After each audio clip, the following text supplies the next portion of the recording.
Okay, just tell us when, Lisa. Okay, it stopped loading.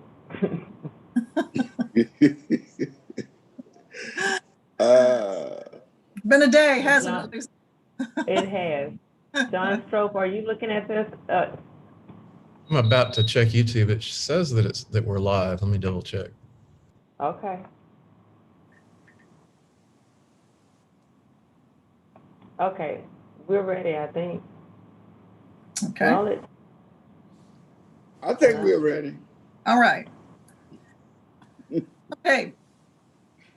This is a city council meeting of the Administrative Services Committee, and I'm the chairman. I'm Gina Gregory. Other council members who are on the committee include Councilman Fred Richardson and Councilwoman Bess Rich. Other council members who are here include Councilman C.J. Small and Councilman Joel Dames. We've got our attorney, Chris Arledge, Clerk Lisa Lambert, and a whole host of folks from the administration. I won't go through and introduce everybody, but we've got people from finance and from planning and legal. Looks like Jamie Roberts is here as well. So a whole group of folks, and I think we'll be hearing from some of them as we go forward in the meeting today. This meeting today is more of an internal styled committee meeting so that we are able to discuss really what is our path forward. We've had meetings, how many months ago has it been now, talking about short-term rentals and what we should do, because we want to protect our neighborhoods, make sure that they are sustainable and maintained, but at the same time we want to be fair to people who are operating short-term rentals and have been doing so successfully within the area. And we thought we had come up with a solution, which was to require business licenses. And then we found that we couldn't do that, because as soon as someone went in to apply for a business license in a residentially zoned neighborhood, they would be told that they couldn't get a business license because you can't operate a business in an R1 zoned area. So that kind of put us back to square one. So we started looking at what we should not do, what our options are, what the path forward is.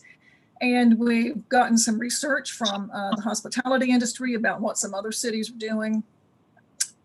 Chris Arledge, our attorney, has drafted a couple of proposals. One deals with zoning, one deals with basically definitions and that sort of thing that I'll ask him to explain. And we heard back from our point of contact with the Airbnbs who we've been working with in his response to what Chris has put together. So we've gotten some things done, but I really think that we are still kind of at square one with this, and we need to hear from Shayla and her folks in particular, from Ricardo, from finance, to find out from them, planning, like I said, in particular, about where we go, what we do, what the options are, and everything about it, why not, all those kinds of things that we need to get straight in our heads. And looking at the research that David Clark sent, cities like Savannah, Charleston, New Orleans, and then of course, Gulf Shores and Orange Beach all have some similarities, but some differences in their ordinances on dealing with short-term rentals.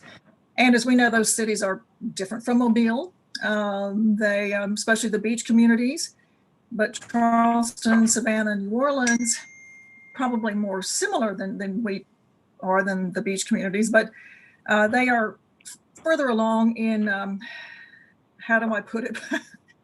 They have a stronger tourism presence than we do here in Mobile, and they found themselves in a situation where they saw the problem and they had to kind of go backwards in order to, I think, solve the issues that they were having. So in some respects, we are looking at trying to make sure that we don't find ourselves behind the 8 ball on this, and trying to get things done ahead of time before we do find ourselves with some problems and issues that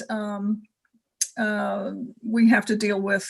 So I guess in some sense it's sooner rather than later. So anyway, with that said, I want to start with Chris, since you have put together a couple of drafts, Chris. If you will just go through and hit the highlights on what both of these are, and explain those definitions, and then explain the zoning classifications that you included, and what's the reasoning behind some of this, if you would. Okay.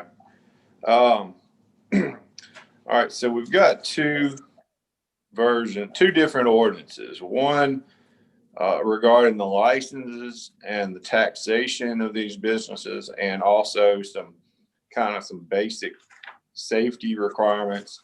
And then the second is the zoning aspect. Like Gina said, when we were focusing on the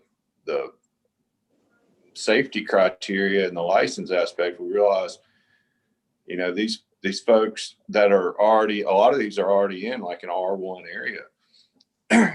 If they went to get a business license, they were not going to be able to get one, because we found out that they would be treated as a bed and breakfast.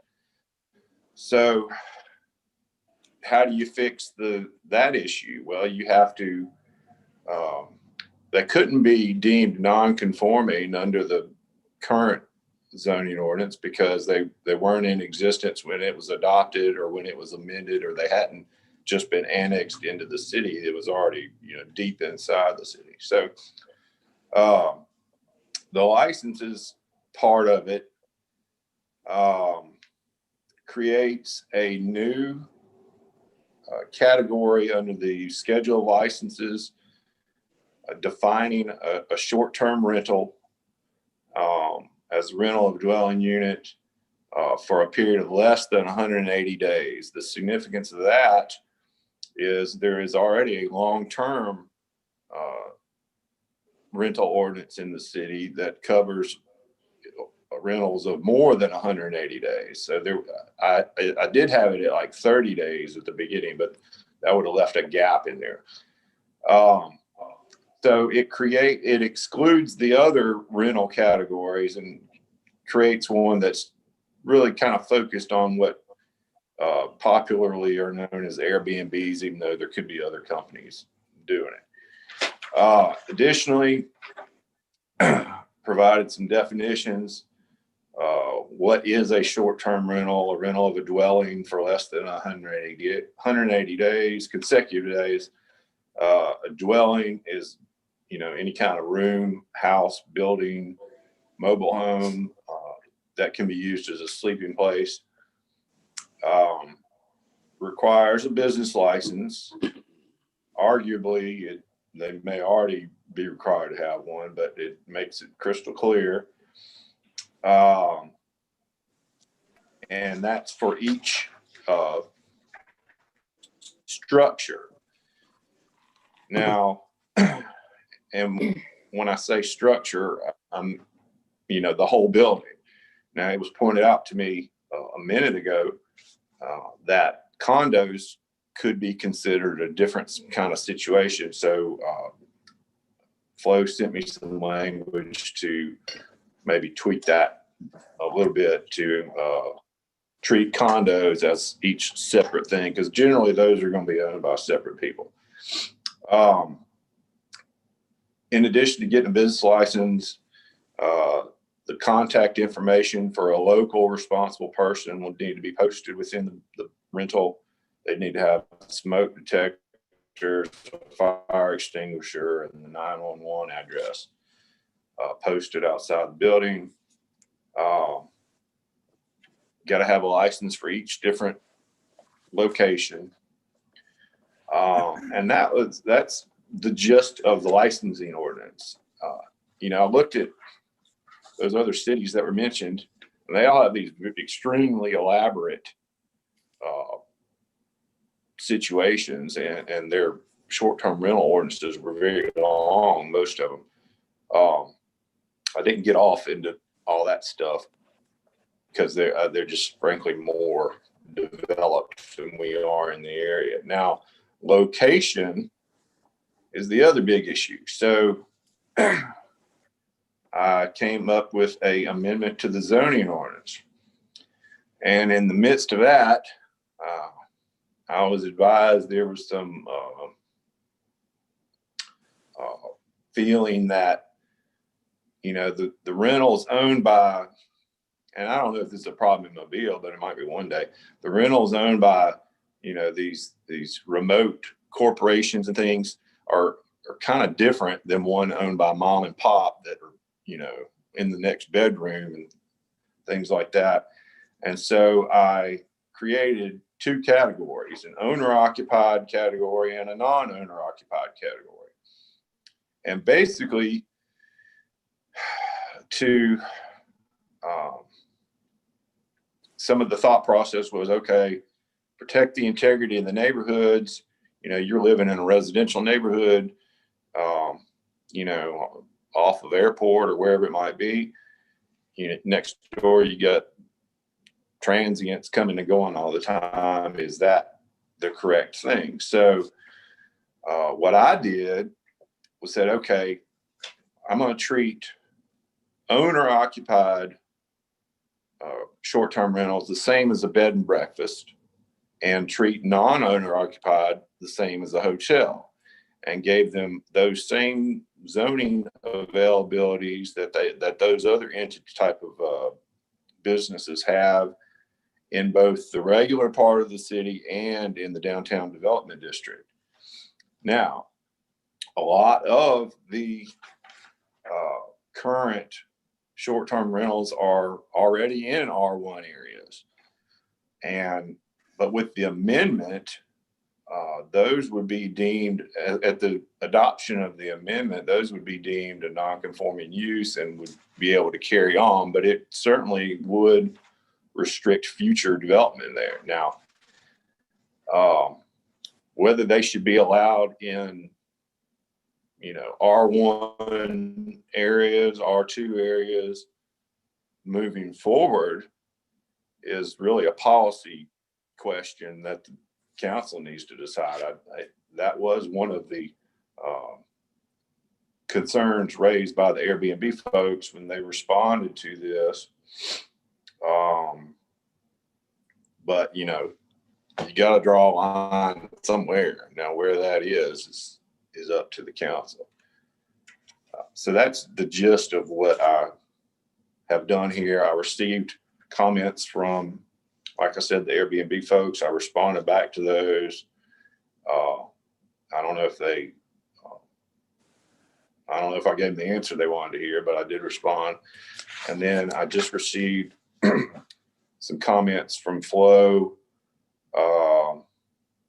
you know, just tweaking things here and there, and those can probably be incorporated without too much trouble. And I talked to her about that. So that's the background of all this. Okay. Why don't we? Ms. Gregory, the Airbnb Yes. host is saying that they did not receive those. Oh, okay. Chris, you may want send that to them so that he can take a look at it. Yeah, I can. Let me see if I can find that. Okay. Well, in the meantime, I know we've got Shayla and some of the other folks on the Zoom meeting. So if Shayla, if you are on with us and available, if you would give us your thoughts on this, because I know we are in the middle of the Unified Development Code coming out. We got an email from you the other day with the latest draft.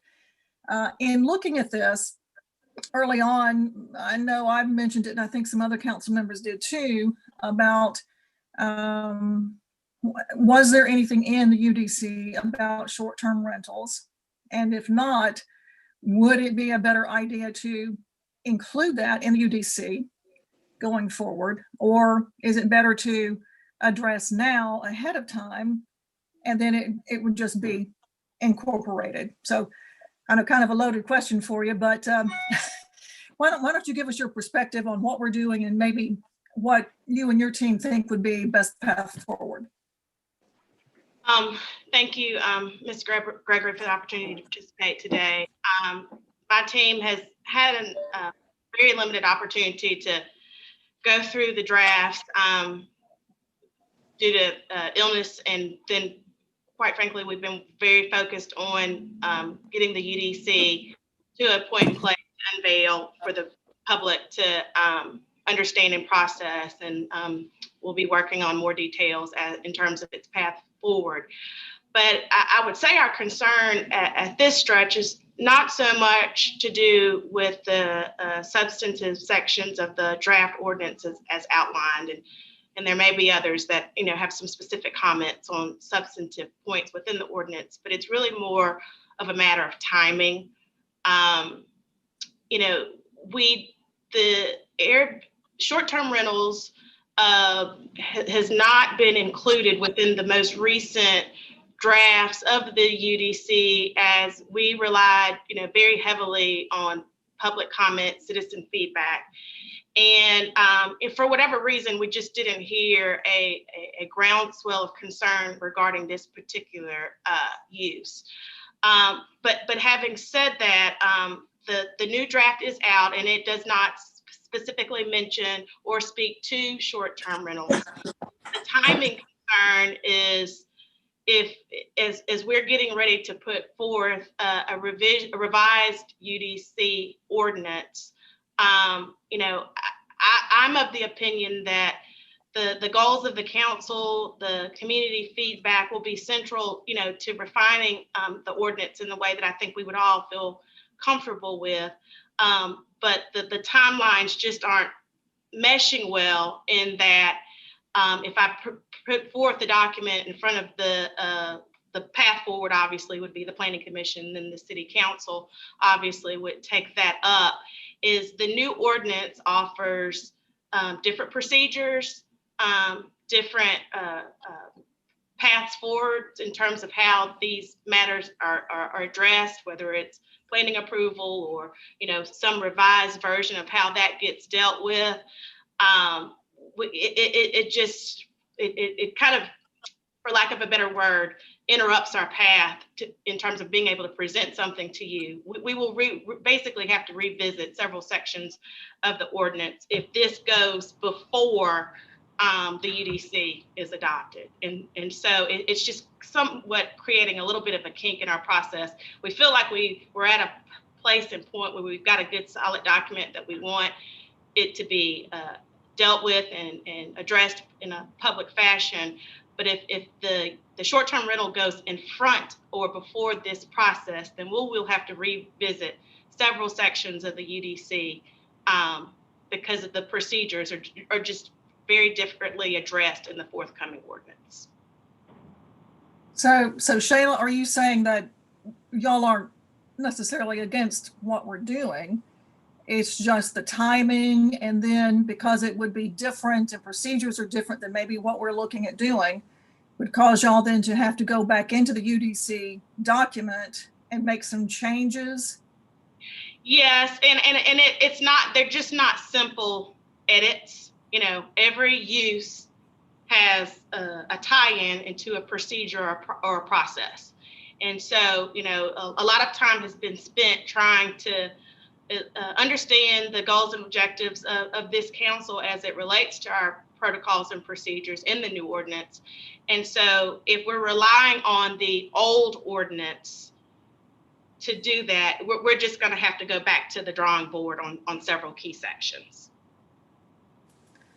And I just hate to delay the UDC process, because I know it's one that people have been waiting on and would like to, tackle as soon as possible. A lot of time and investment on the part of the council, and obviously our staff and citizenry has been involved in this. And so we just want to be careful not to derail that in any way. Okay, since we have just gotten the draft of the UDC, can you just update us on what the timeline looks like for going to planning commission and coming to council? We're still in the process of ironing those details out. I'm not far from being able to share that publicly, but the goal is to make sure that our community stakeholders have sufficient time to respond as we're moving into the formal process. Everything we've done up until this point has been informal. This is our fourth and final version of the document, and So we're right on the cusp of being able to share those details, and I hope to have that announced within the in the coming days. So if we waited until the UDC was passed and approved, how then would we go back and insert this into the UDC? I guess we would just amend it. I'm going to ask if Margaret would jump in, and Ricardo. We've had some conversations about that. They'd be better equipped to answer. Okay. So Gina, the short answer to your question is yes. That's what you would do. You would wait until you start the process, because ultimately, think about this. Shayla's talked about the process, and you've had hundreds of comments and documents go before, and this is the fourth and final version. So the answer is yes. You, as the council, ultimately are going to be the gatekeepers to the policy decisions that Mr. Arledge talked about. I mean, it's ultimately going to be a policy decision. And the UDC is going to have to go through the process of going to the planning commission and then coming back before you all. And so what you have, even though the timing is not key here, in order to keep the timing track, what you would want to do is allow the technical professionals to step back in and follow the same process that they did with UDC by looking at what the options are here. And so that is, knowing that it's coming to you all, we would probably have to start looking at getting feedback and working on a solution. As you said, we're starting at square one right now. So yes, it would be when the council when you got to the UDC, adopted it, and then you would go through the process of learning what a real Airbnb or short-term rental ordinance is going to look like, and grafting that to your UDC rather than making a bunch of ad hoc changes after we've gone through this year-long or a multi-year long process. It's probably too soon to know, but when you talk about draft it to the UDC, how different, Shayla, Ricardo, Flo, do you think it would look than what Chris has drafted now? I mean, is it in the process and how we go through it? I mean, what do you think the substantial differences would be? Well, just in my very limited analysis of how other ordinances have been constructed, this type of use has a certain character and feel that, as a part of our land use analysis, we would look at that to ensure that it was appropriately placed within the right district, within the right land use category. But then, because of our unique landscape, what may be appropriate for a downtown setting may not be appropriate for, settings outside of a more densely populated geography. So that would be one of the things, obviously, that we would look at. And I would also say that, the procedures, if it's owner occupied versus, non-owner occupied, and the documentation that one would be provided to substantiate that, those are things that we would look at from an enforcement perspective to make sure that we feel like we have adequate information upon an application of a type of use in a category where it may or may not fit. So those are the types of things that we would be looking at from a substantive perspective. But again, as I've looked at other communities that have tackled this topic, it's really those key policy decisions that I think that have to be ironed out very clearly first, so that they can be properly coded within the ordinance. Different communities have different aspirations as it relates to Airbnbs, and they're looking at very different impacts and opportunities as this use is concerned. And so we would be relying on you in that process to finalize those goals, but then making sure that we're properly incorporating it into an ordinance so that we can have the sufficient enforcement mechanisms in place that you've all become accustomed to. Okay. I know what Chris drafted does have some language about areas like zoning categories, that kind of thing. But Chris, I'm guessing that it's based on the current zoning ordinance, the way it's written. Yeah. It is. Yes, ma'am. And so Shayla, that would be an issue. Right. Gina, that's an excellent point. I mean, and that's all that's all that we could do right now, because it's the way the law is set up. I mean, that's our only tool. So unfortunately, what we'd be asked to do in the legal department is we'd be drafting an ordinance with a moving target, because as you all step through the UDC, you know what the touch points are, because it's been years now. I mean, years of going through and getting community input. And it's going to move relatively quickly, because you all know what the documents say and don't say right now. If we're grafting what we have on an old ordinance and then just trying to make a square peg fit into a round hole with the UDC, that's going to be very difficult for you all policy-wise and for us on the legal side, because they're going to be not only the different uses that Shayla talked about, but there are things that we have ferreted out in the UDC process. Say, for instance, fair housing issues. Chris has done a good job spotting that R1 issue with the licensing problem. But once again, we don't want to tell somebody that they can't have rentals and trigger a fair housing issue by saying, look, you can't have rentals, period, here. Now, we know that those bridges have already been crossed in that current process. We don't want to have to go through them again while trying to go through the very arduous task of traipsing through the UDC and informing the public. So back to your first question was, should we get through the UDC and then deal with this? And my short answer is yes, because it makes it a whole lot cleaner for you all policy-wise. For the technical professionals, they can answer your questions now. And then for us to make it legally enforceable, we'll at least know what animal we're dealing with when you have something in front of you. Right now, we're looking at an old ordinance and a work in progress. Gina. Gina, Beth. can I ask some questions about this? Yeah, I have one more. Oh, Yeah, sorry. I have one more, and then I'll open it up to council members as well, committee members. Thank you. Since we really don't know how long it's going to take the UDC to get passed, we're hoping, I think Shayla, you had said at one time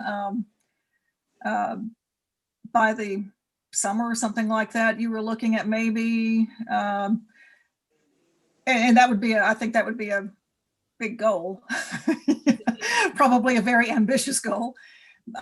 So I guess the question is, what do we do in the meantime? We just stay as is.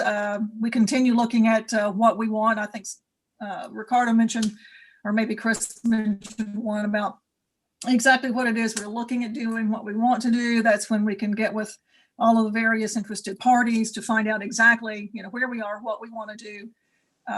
Given the drafts that Chris has put together, I think we have at least some sort of an idea of the direction that we were discussing anyway, not necessarily exactly where we would be going, but keep looking at that and hear from all the interested parties so that we have a clear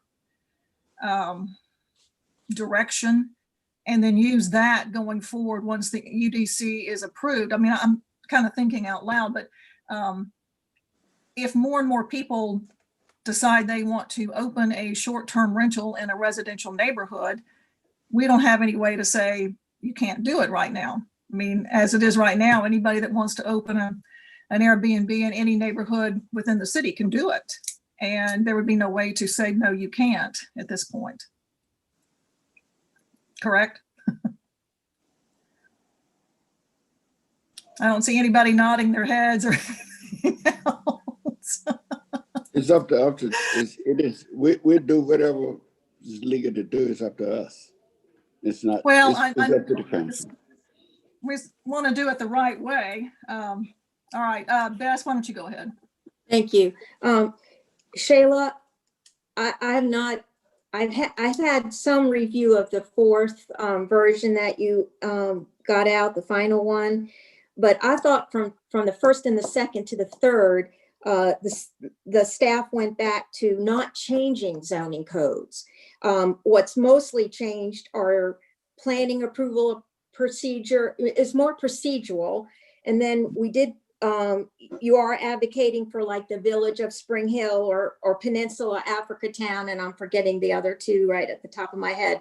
But other than that, all of the zoning classifications remain the same. Am I incorrect about that? You are correct. The underlying zoning classifications remain and been pushed forward in this new draft. We have looked very closely at the uses within those zoning classifications, Okay. based on community and stakeholder feedback. So Right. there have been some use changes within those zoning classifications, and we've also clarified. If you may recall, we have over somewhere in the neighborhood of 700 or 800 uses defined within the existing code, and we have scrubbed those definitions so that they are more reflect current times as far as the type of use, how they're defined. Right. So those I think substantive change. Well, when we started, and I think Gina articulated this, we were talking about the safety issues. As we got into the matter, we uncovered the fact of the stress between having these owner-occupied Airbnbs versus, I guess, managed off-site. And those seems to be where the cities that have tightened it up have gone to look for making changes. And they also have areas of town that they just automatically say it's a good fit. I was really impressed with the Charleston component of all the information that we received, but we just got it. So it's kind of new to us. Are you familiar with Charleston's Airbnb, or you're so busy doing our city stuff? Awesome. Learning about it. Yeah. And their procedure was more getting them a safety mechanism, and also how you get licensed. Their zoning, they're not unraveling their zoning or creating a new zoning document. At least I didn't get that impression. But the point being is, if we're not really changing zoning, we still know that R1 is an R1. We have a historic district, we have a downtown district, and we have some other districts we're going to get. And then you have urban and suburban, for lack of anything else that, kind of gives a developer a profile on what kind of things to put in. But I hear what you're saying about the timing. But I do think there's a need to get a handle and to wrap our hands around this, which could dovetail still if we knew exactly how to plug this in. And you talk about a procedure, and I'm not sure I understand all of the different changes to the procedures that we've been used to, because I don't see this. It might need a planning approval or a board of adjustment review as a tool to make it so that we don't unravel the whole industry by saying you just can't go in R1, but we already have those components in place, and then it would just move towards the new way of how you go about the board of adjustment, or how you get a planning approval, if that's where we say it's required when you don't automatically sit in a certain district where it's approved by right, whether it's a single family or or not. Or it's prohibited outside of these districts unless you get a planning approval or a board of adjustment.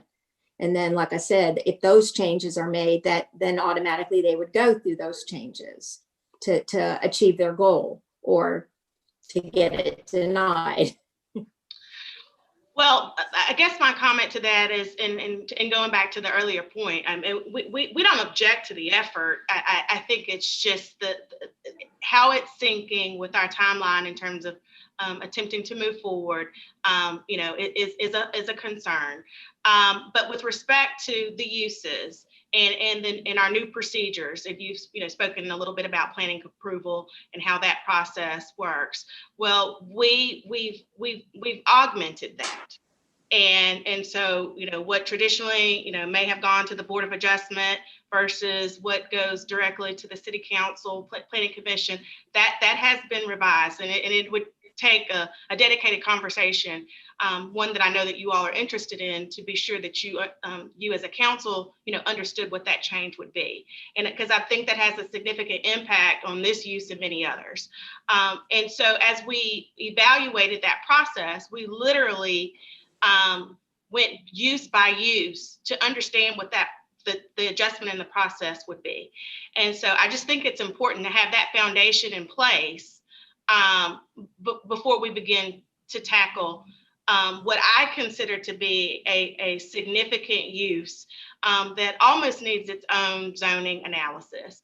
And as I'm learning about all of the other ordinances and municipalities that have tackled this, they take the time and the process to evaluate the introduction of a similar ordinance very similarly to what we've done with the UDC. Now, am I saying to you it's a year-long effort? I don't think so by any stretch of the imagination, but it's one that's thoughtful, very reliant upon community feedback and input, but making sure that the policies and the goals of this body are properly inserted into it. So if I'm advocating for anything, is to make sure that we're doing it thoughtfully. And yeah, I appreciate that, but I just wanted to make sure that because I wasn't understanding if the fourth version now talked about zoning as far as use. And I know we got it so you don't have a blacksmith anymore and all the things that have been on the books forever. But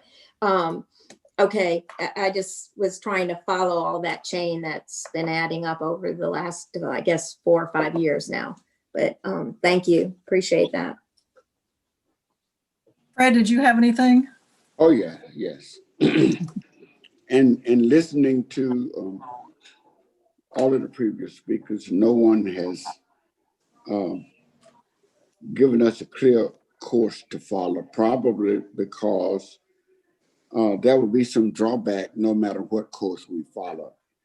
And no one want to recommend something that's going to have somebody displeased in what they recommend.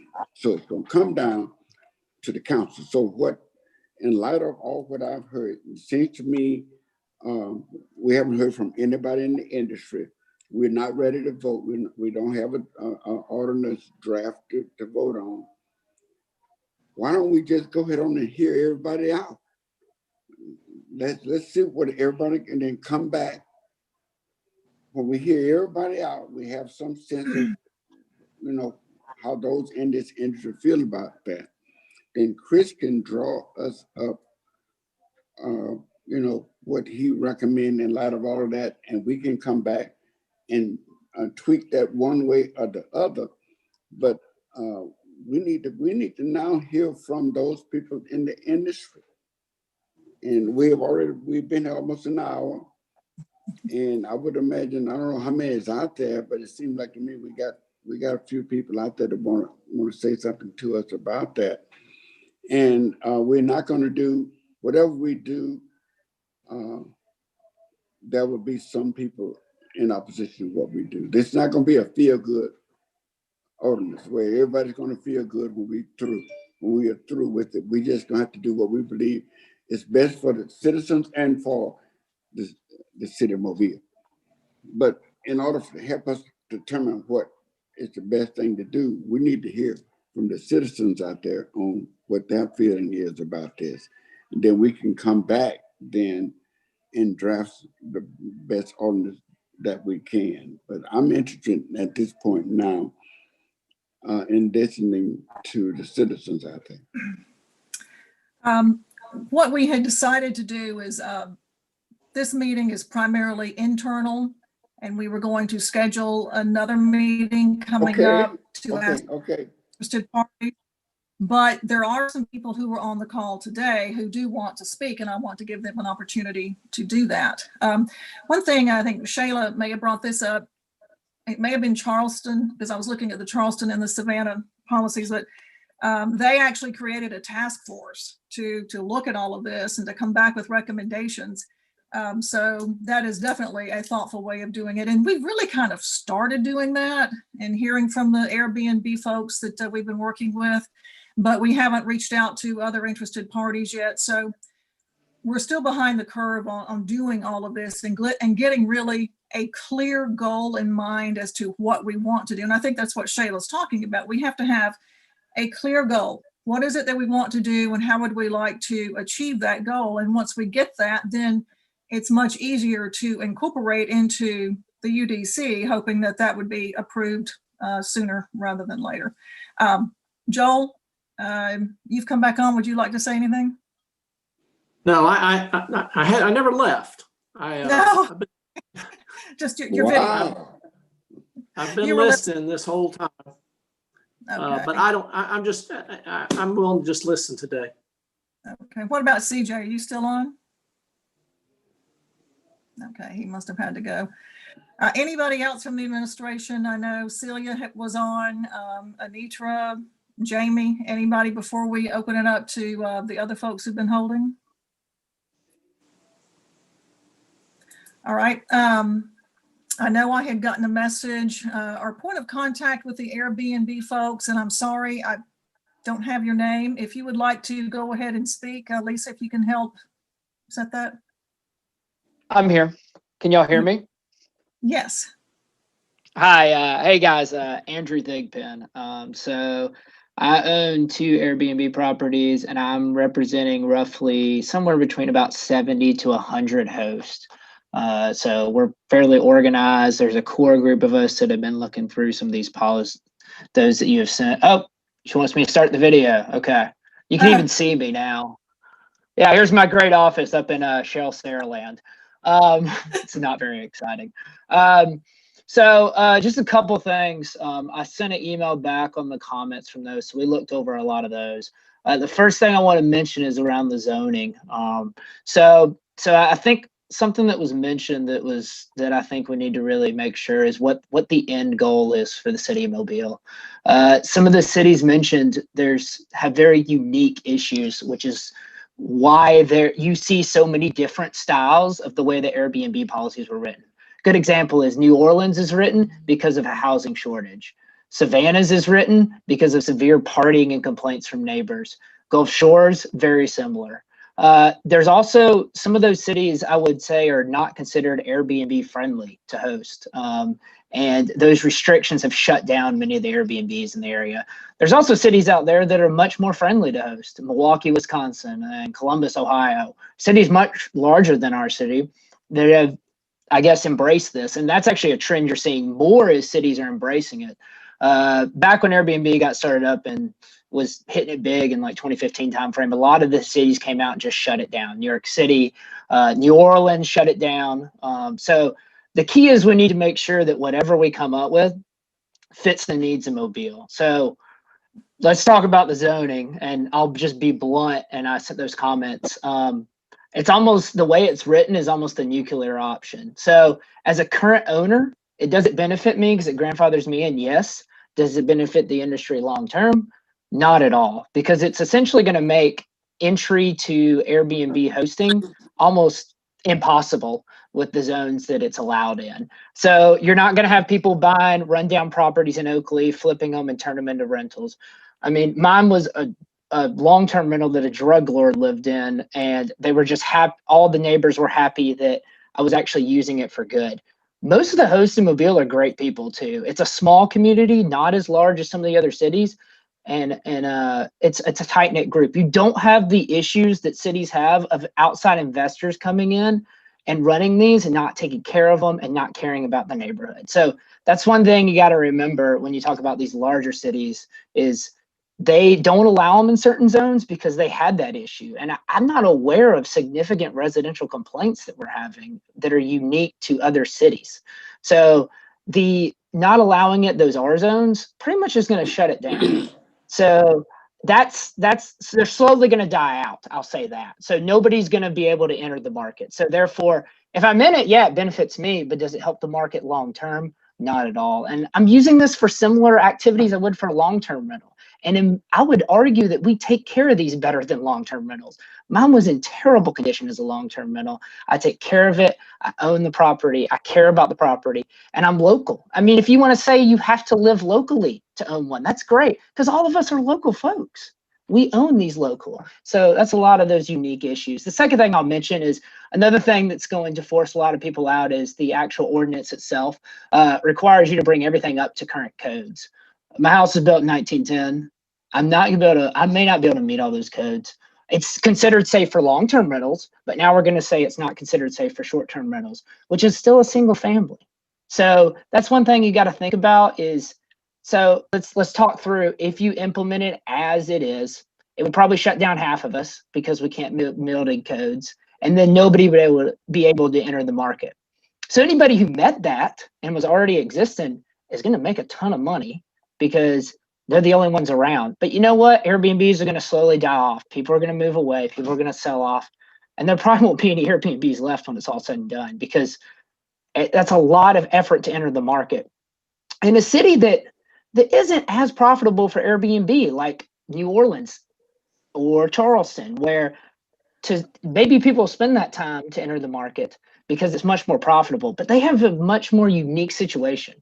I just think about all those things and make sure that whatever we do for Mobile is right, because the original one was great, and then when we started talking about zoning, it's a borderline nuclear option for Airbnb and Mobile. So now a lot of those become long-term rentals, because instead of the short-term rental market, they're not bringing in tax money. They're not bringing in people who uniquely use Airbnb. So we don't have a whole lot of week or long stays. People aren't coming here to party, all that stuff. People are stopping through. You know what? They use Airbnb. I mean, I've used Airbnb about 70 times. I only use Airbnb.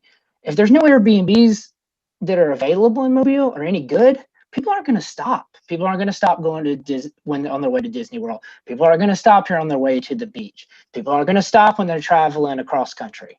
So just consider all that, because I just don't think we have those unique problems that these larger cities have. And you'll see that there are Airbnb friendly cities out there. We got to be careful about the cities we look at and understand their unique situations. Ms. Gregory? Andrew, appreciate it. Joel? Yeah, I would just like to say in response to the gentleman's comments that the council is obviously concerned about the long-term impact of short-term rentals to neighborhoods. Right. We're not trying to shut the hosts out of the discussion, but at least my primary concern is for the preservation of our neighborhoods. Now, what would be very helpful to us from the hosts is something more than pointing out what's wrong with the proposed legislation.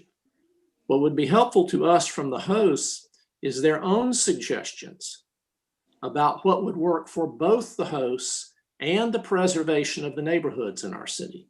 That's what would be helpful to us. And I think in some of the emails, we brought some of that up. Like, we have no issue with us being required to register. We have no issue with you keeping tabs on us. I mean, if you have a unique problem with one, shut them down. Okay? If you're getting, yeah, and that's fine. That's much easier said than done. Yeah. No, I understand that. I guess what I'm saying is most of these folks, we're doing everything we can to preserve these neighborhoods. We're renovating these houses. We're increasing the value of the homes. We're bringing people into neighborhoods, going to restaurants that they might normally go to if they go to a hotel. I got people going to the Dewdrop because mine's right down the street from the Dewdrop. We're bringing people into these great communities that we have. So we got to be careful that saying that we're potentially not preserving the neighborhood. I think 98% of hosts are doing everything they can to preserve the neighborhood, and most of them live in the neighborhood they host in. That's why I say Mobile is unique. That may not be the case for some of these larger cities. It's outside investors. So we have I guess what I'm saying is we have no issue with you telling us that we have to have some sort of a permit. We have no issue with you keeping tabs on us. We have no issue with you making us pay our taxes. We have no issue with us putting us fire extinguishers in. We have no issue with you shutting people down that are causing issues in the neighborhood. That's better for us, honestly. I don't want people to have a bad Airbnb experience, and I don't want the neighbors to be mad. But at the same time, at the point that we say we're not going to let Airbnb in any R zone in the whole city, that's almost shutting the business down.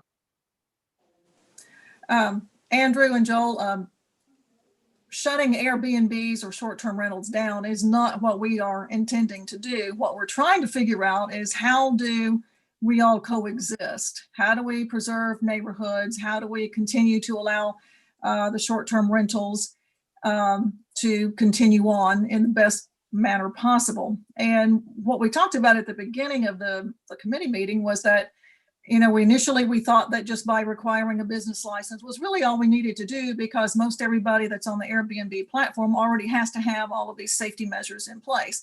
So there was no reason to reinvent the wheel on that. But then we found that we can't give you a business license to operate in a neighborhood that is strictly zoned for residential. That's where the problem came up.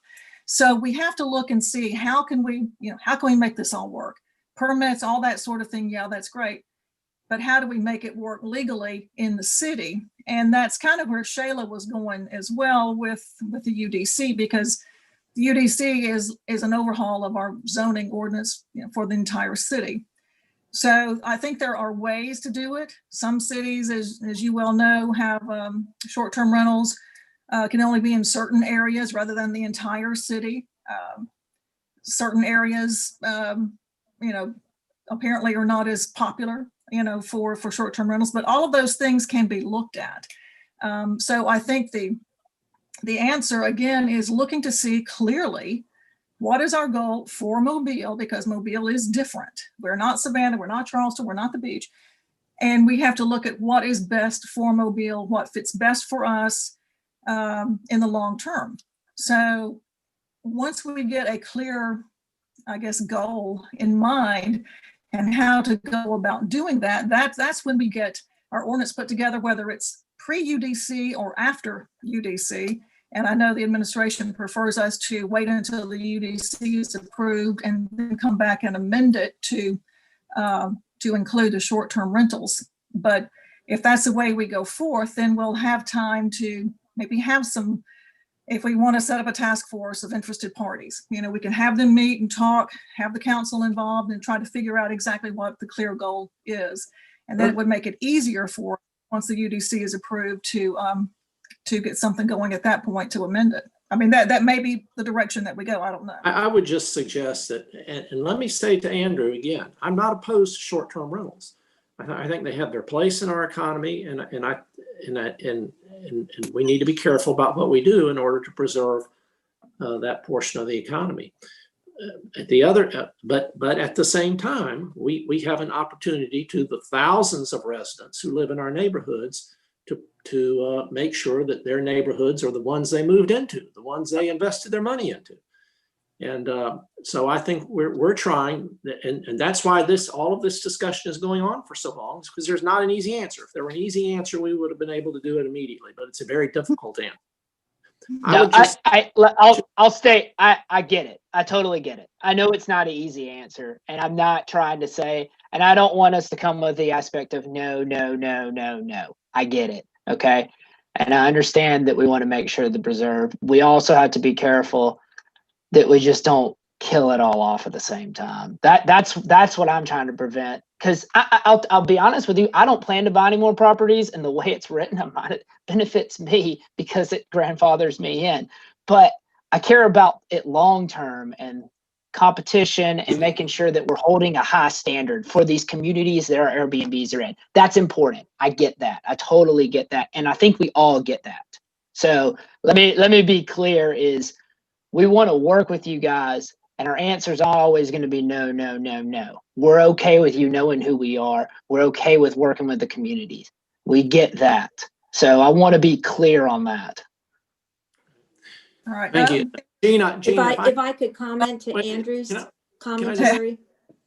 Wait, Joel and then Bess? Yeah. Okay. Let me just wrap up real quickly and say that I think maybe some kind of task force, as you have suggested, Madam Chairwoman, composed of representatives of the industry, but also certain neighborhood leaders from across the city.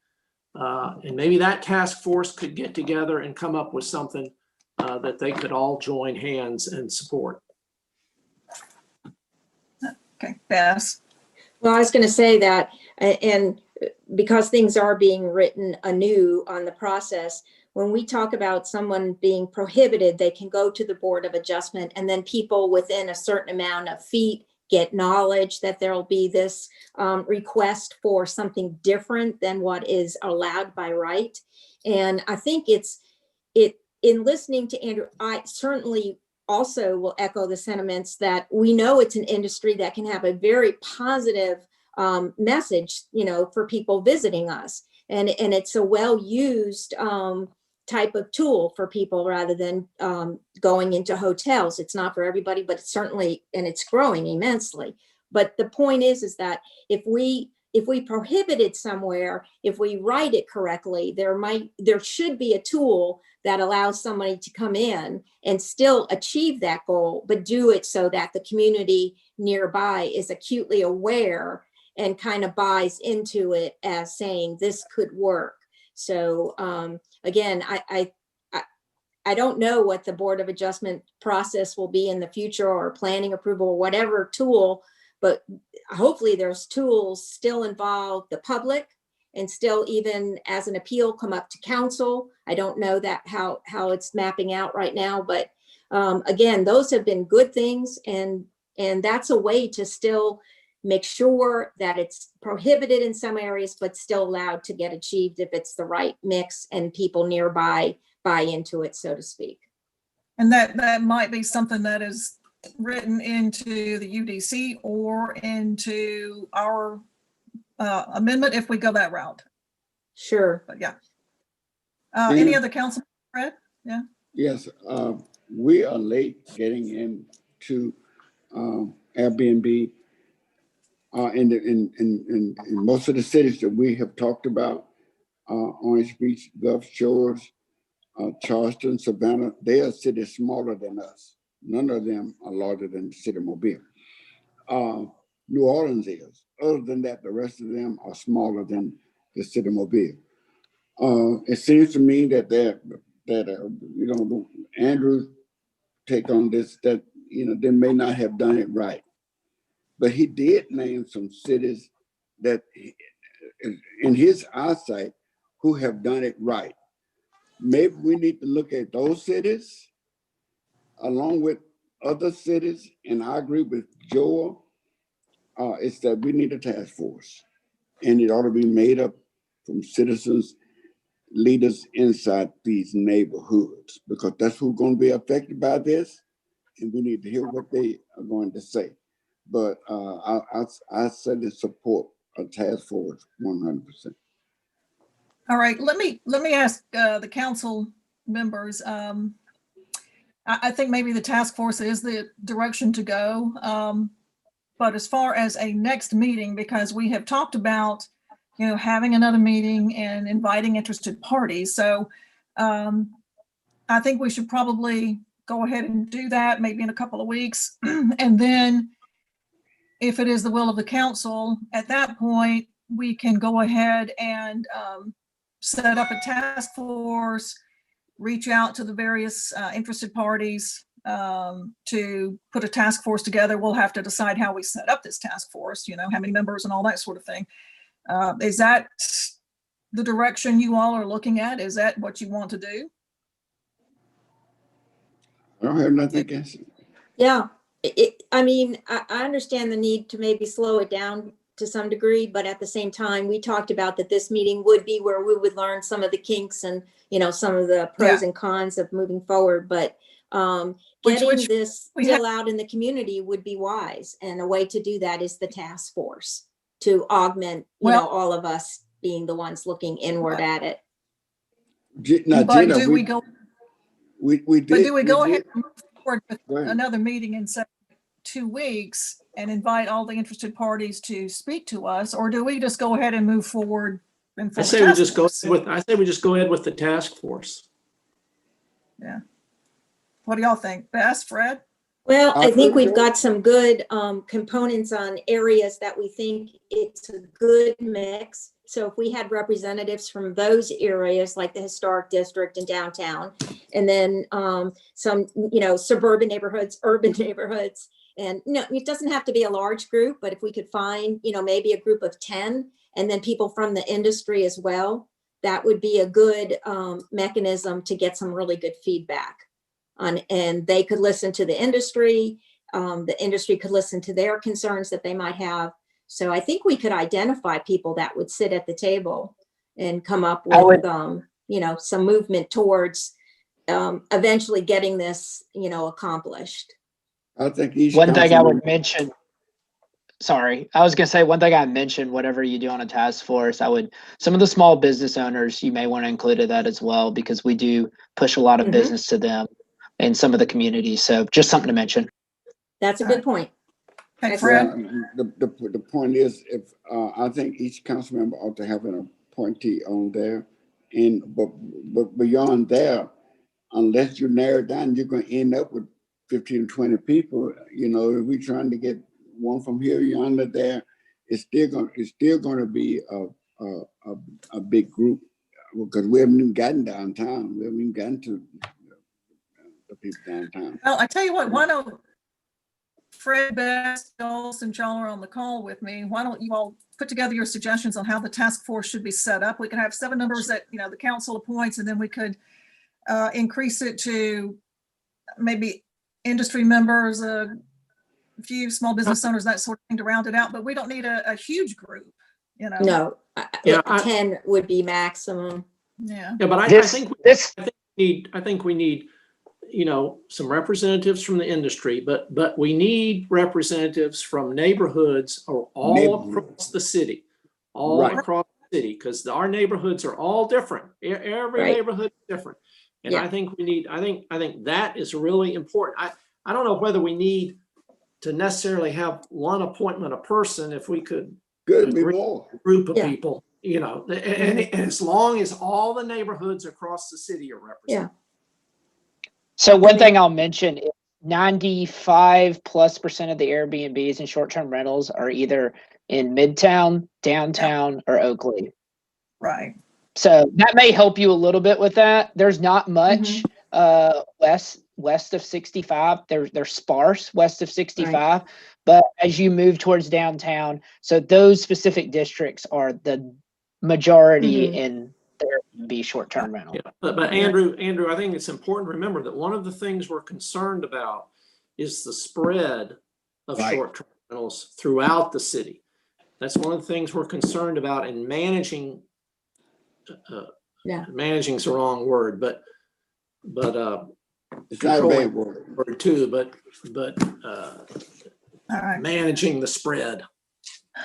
Okay, just well, making sure they're the right fit for the areas, because then everybody, it's a win-win. So, Chris, do we need to make this official with a resolution? How do we handle that?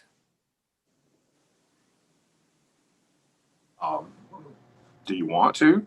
Now, why don't we just make a recommendation to the council? Just make a recommendation to the council, and just trying to make sure. If we agree that we want a larger group to look at this, we don't need to do nothing else but pick the group. We don't need to try to be formal. It's not a bad idea, though, to form a committee that's based on certain representation, like we did with the budget committee, like we've done with public housing or affordable housing. We've always done something that had a method and a reason why people were appointed. So it's not, we don't have to do it through a resolution, but we have to have like a motive to our madness, as they say. That's the budget committee, when they got to put the microscope on everything, didn't find nothing.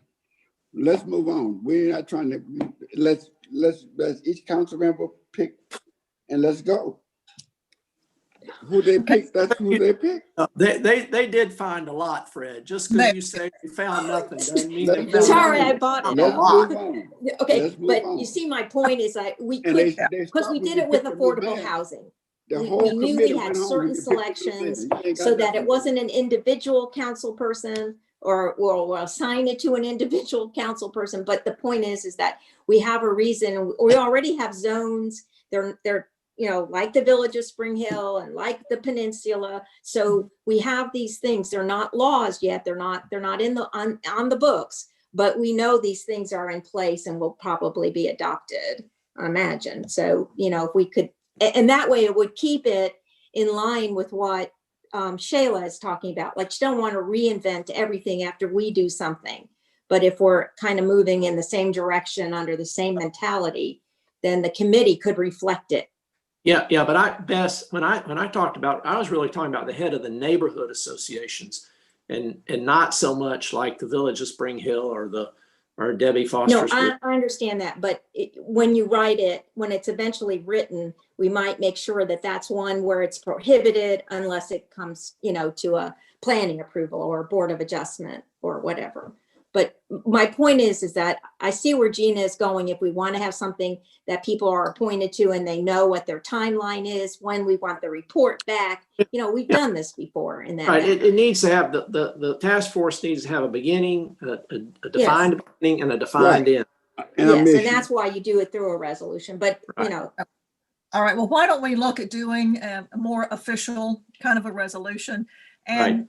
Fred, Joel, Bess, and whoever else, if y'all will just send suggestions, we'll send them to Chris, have Chris draft it, and then we'll go from there as to the number of people. We might look at 7 for the council members, and then maybe 3 extras if we want to pick extras for the Midtown, downtown, Oakley area, so that because that's where they're heavily populated anyway.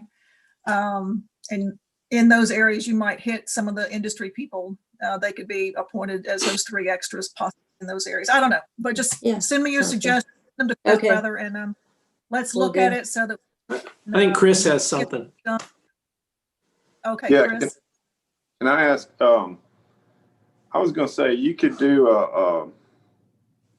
an informal call some people, say, hey, I want you to get together with these other people and talk about this particular issue, or do a resolution. You could even do an ordinance like you've done for some of these other committees. My other question was going to be, Shayla had mentioned early on that if they were to embark on this analysis, say they wanted to propose a amendment to the zoning ordinance, whether it's current or after the UDC is adopted, they have a sort of a process that they go through that involves stakeholders.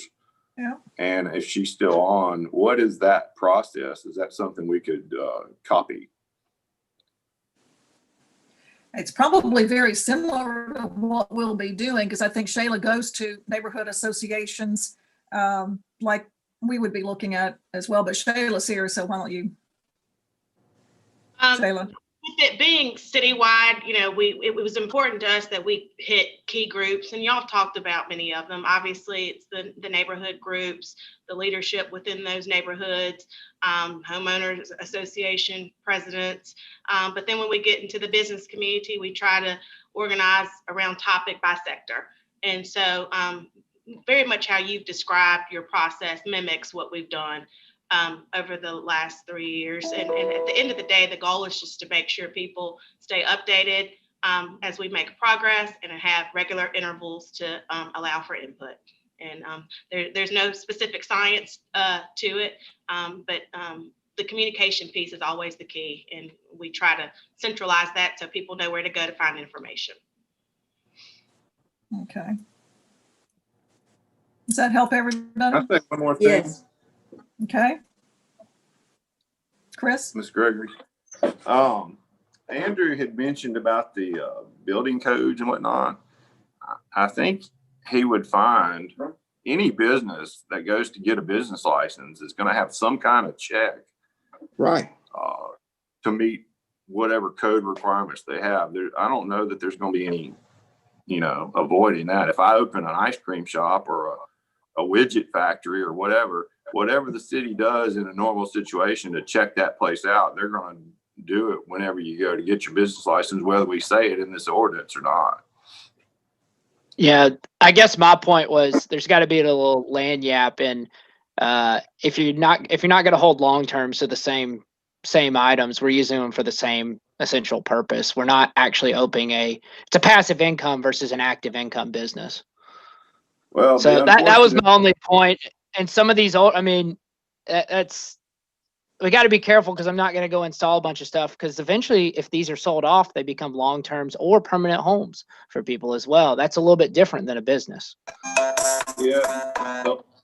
The long-term problem with the long-term comparison is that virtually all of them, the way the ordinance is written, are exempted from having to get a business license. So they don't really, that never comes up. There's no check that ever happens. Yeah, and we've talked about this before in this connection, where and the discussion has been, if you're going to own more than one long-term rental, you're in business. There's an ordinance now, but it exempts you if you own 10 or fewer. Now, should be less than that. About a year ago, maybe a little bit less than a year ago, there was a ordinance that was, I don't know if it made it on a council agenda or not, but it was proposed by the administration to curtail that back to some reasonable number. And COVID hit and it kind of fell through the cracks, I think. So I don't know where they are on that these days. It's coming, Chris. I'll as soon as we get some it. So let me stop. I think we can probably put most of Andrew's concerns to rest. Those are code issues, not necessarily business license issues, and those can be addressed in the ordinance that Chris Arledge is talking about. Don't necessarily have to be touched in your short-term Airbnb, and that's the rental ordinance dealing more with code issues. And Chris, you're right. We were getting ready to do that, and then COVID hit and it got sidelined. But we're picking that back up, and we'll be trying to brief you all on it at some point in the near future. But it is not a zoning issue, so it's not nearly as complicated as this. Okay. Fair, yeah. I'd say you're probably easiest is to default to whatever we're forcing long terms, because I mean that's a business as well, and a similar use at the end of the day. Ricardo, where are we on this other issue that we were last on about the multiple long-term rentals? It's in the process of us bringing it forward. So we've still got some tweaks to make on the revenue side. And with Gwen retiring, she's still going to stay on. She's been giving us some advice, some input. And as soon as we have a draft, we'll send it to Chris, and you all may want to send it to committee.